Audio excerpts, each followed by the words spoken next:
A wicked snow witch lived up in the land around the pole, where northern lights shone brightly on a world of bitter cold.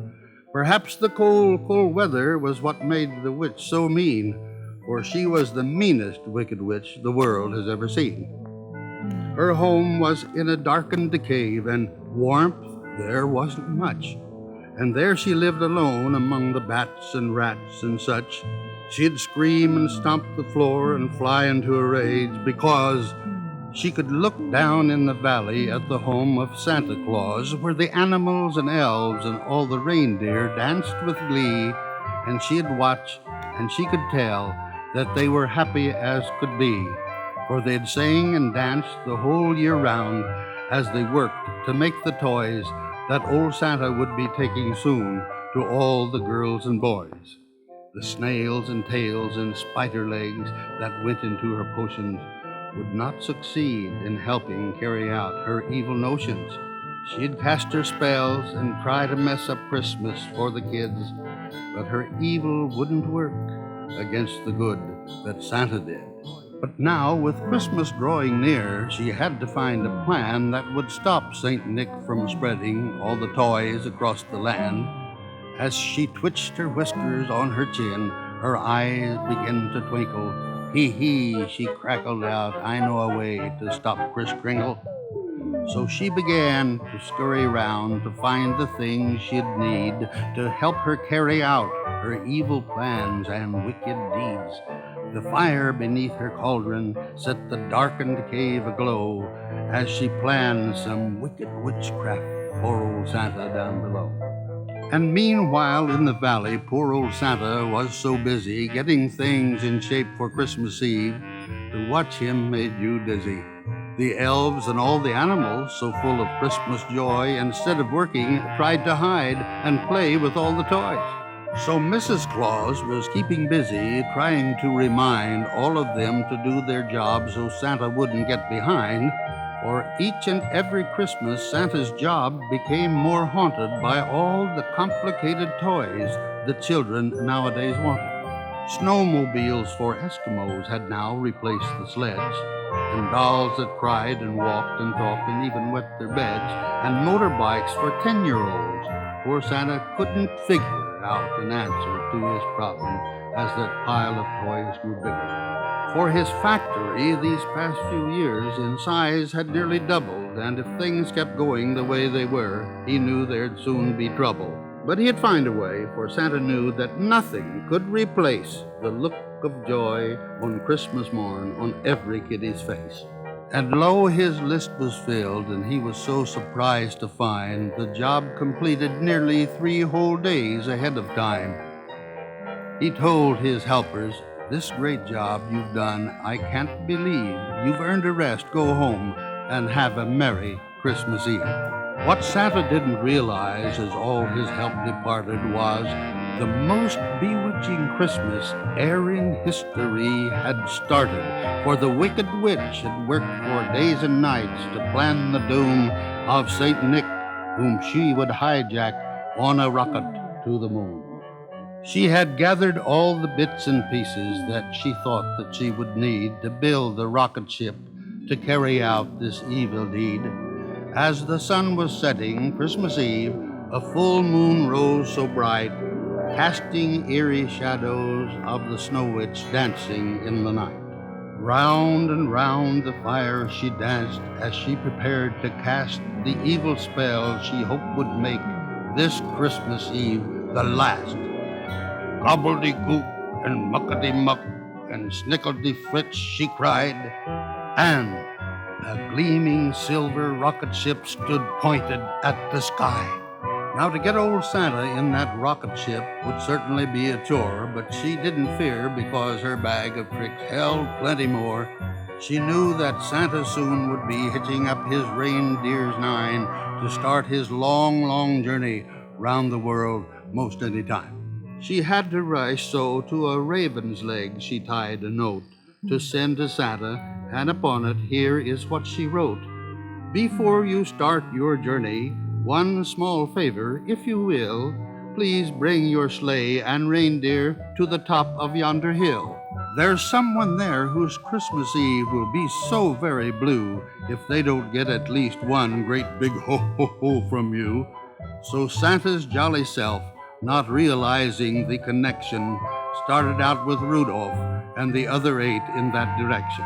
When Santa reached the hilltop, he was sure amazed to see that rocket ship just standing there, as big could be, and the sign up o'er the door said, "Welcome, Santa, come on in." So unsuspecting Santa climbed the ladder with a grin. But no sooner had he entered when the door behind him slammed, and he knew at once the wicked Snow Witch had him in a jam. The witch set off the rocket, and the fire and noise was frightening, so the reindeer took off down the hill just like a bolt of lightning. Back to home much faster than they'd ever flown before. They never stopped till they had reached the front of Santa's door, and now the 9 of them stood in bewilderment because they could not find a way to wake up Mrs. Santa Claus. "What are we going to do?" the reindeer cried out in dismay. "With Santa gone, the kids won't have their toys on Christmas Day." But something happened then and there to make them turn about, for down in the sleigh, beneath the toys, a tiny voice rang out. "Hey, fellas, what's the holdup? What's going on out here?" it said. Then from underneath the toys up popped a fuzzy little head. "It's Monkey Joe," a reindeer cried. "What are you doing here?" he said. "I hid to watch the show the way I do each year. Old Santa never would agree to let me go along, so I stowed away each Christmas Eve to see what's going on. I must have fallen sound asleep as things got underway. It's getting late. Where's Santa? Tell me, what's the big delay?" "The wicked Snow Witch hijacked Santa," one of the reindeers cried, "and Mrs. Claus can't help us, for she's sound asleep inside. It looks as if the kids won't get their Christmas toys this year." But Monkey Joe cried out, "I have an idea, listen here." He said, "I've watched this operation year in and year out, so I'll fill in for Santa." And Monkey Joe began to shout, "Rudolph, you make all the stops the way you always do it, and I'll drop off the toys like Santa Claus. Why, there's nothing to it." So off they went, and let me tell you kids, you won't believe how that silly monkey mixed up everything on Christmas Eve. The sleigh took off, and in the driver's seat was Monkey Joe, and the first stop on the list was Nip and Tuck, the Eskimo. Now in his letter, he had asked St. Nicholas for a sled, but crazy mixed-up Monkey Joe dropped off a bike instead. As the reindeer couldn't help, for they just knew to pull the sleigh, so Monkey Joe would be the one to mix things up this day. Mary Jane had asked to have a doll with pretty curls, but everything she got was toys for boys instead of girls. Billy Joe's new boxing gloves had gone to Mary Jane, and he got Amy's doll. Amy got a brand new train. And Sonia wanted roller skates to do some brand new tricks, but underneath the tree instead she found a pogo stick. And all the kids were getting things they couldn't even use. Freddie asking for a kite. He got some tennis shoes.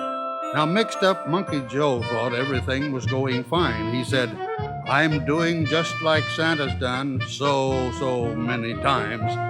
To each and every house he went, just mixing things up grand, while thinking, "Oh boy, I've got this situation well in hand." Now meanwhile, Santa's rocket ship had landed on the moon, and luckily for all of us, he'd be returning soon, for no sooner had he landed when he spied a rocket ship with some spacemen from the USA who'd been there on a trip. "You've got to get me back," he said. "Give it all it's worth." So they blasted off and headed back toward the planet Earth.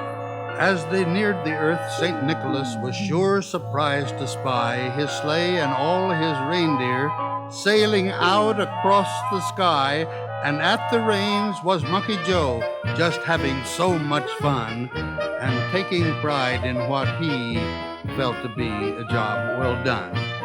Then in a flash the astronauts caught up with Santa's sleigh and dropped him off and watched him as he sped upon his way. The first thing Santa checked his list to see who'd gotten what, and when he saw that mixed-up mess, he almost blew his top. But he looked down at the monkey dressed as Santa Claus and said, "You did your best." Then laughed so hard he fell out of the sled. "Let's deliver all those toys and straighten up the best we can." And he made the fastest trip he'd ever made across the land. By morning, most of the kids had gotten the things for which they had asked, and Santa Claus had tried his best to finish up that task. But Monkey Joe had mixed things up so bad the morning sun caught poor Santa cleaning up. Several jobs were left undone. He said, "The kids won't understand just what's happened here. To those who got the wrong things, we'll make it up next year." So if you wake up on Christmas morning expecting certain toys and the wrong things there, don't let it take away your Christmas joy, for mistakes, they sometimes happen. And we want you all to know not to blame it on poor Santa. Blame it all on Monkey Joe.